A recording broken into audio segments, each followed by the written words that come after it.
எங்கனை போல் நீங்காதிருக்கும் Malaysia வாழ் தமிழ் அன்பு உள்ளங்களே, உங்கள் அனைவருக்கும் அடியவனின் அன்பு வணக்கம். அடியே கடந்த 6 வருட காலங்களுக்கு மேலாக தொடர்ந்து மலேசியா, சிங்கப்பூர் போன்ற நாடுகளுக்கு வந்து தமிழ் உத்தம உயிர்களை சந்தித்து சித்தர்களின் வழியில் மெய் ஞான உபதேசம் செய்து வருகிறேன். இறைவன் கட்டளைப்படி வருகின்ற ஜூன் 7ஆம் தேதி சனிக்கிழமை அன்று ஜோகூர் பாரியில் நமது சித்தர் பீட மெய்ஞான உபதேசம் நடைபெற இருக்கின்றது. அதுபோல் மறுநாள் ஜூன் 8ஆம் தேதி ஞாயிற்றுக்கிழமை அன்று கோலாலம்பூரில் இந்த ஞான உபதேசம் நடைபெற இருக்கின்றது.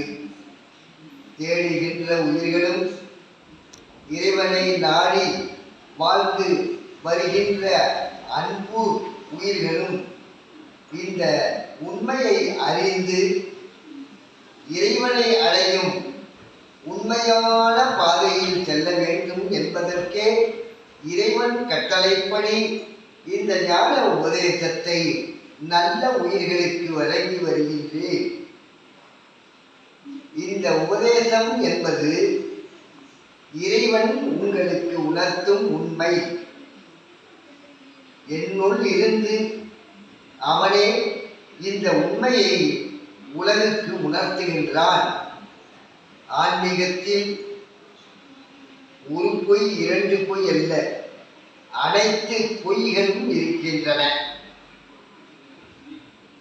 இது ஆதிகாலம் தொட்டே இருந்து வருகிறது. பொய்யாயின எல்லாம் போயகல வந்தருளே என்பார் மாணிக்க வாசகர். பொய்யை ஒழிக்க புறப்பட்டேன் என்பார் வள்ளலார். அந்த பொய்களை எல்லாம் ஒழித்து தன்னை அறிந்து சுயமாகவும் சுதந்திரமாகவும் இறைவனை அடையும் வழியே சித்தர்களின் அன்பு மார்க்கமாகும். அதனைத்தான் அடியேன் கடந்த 25 வருடங்காலங்களாக நல்ல உயிர்களுக்கு செய்து வருகின்றேன்.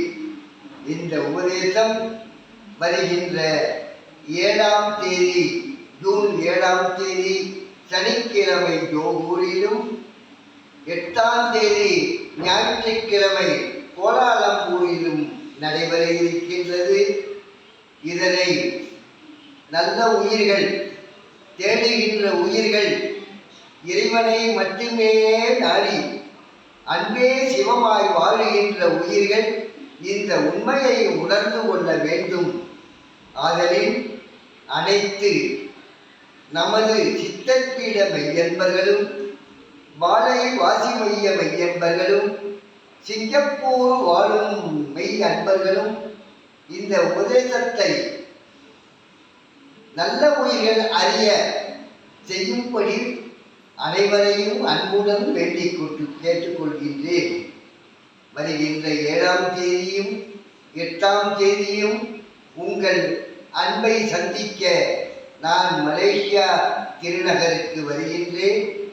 அன்பர்கள், அன்பே சிவமாய் வாழும் மெய் அன்பர்கள் அனைவரும் இந்த உண்மையை உணர்ந்து இறைவனை அடையும் உண்மையான வழியில் செல்ல வேண்டும் என்பதே சித்தர்கள் எனக்கிட்ட கட்டளை.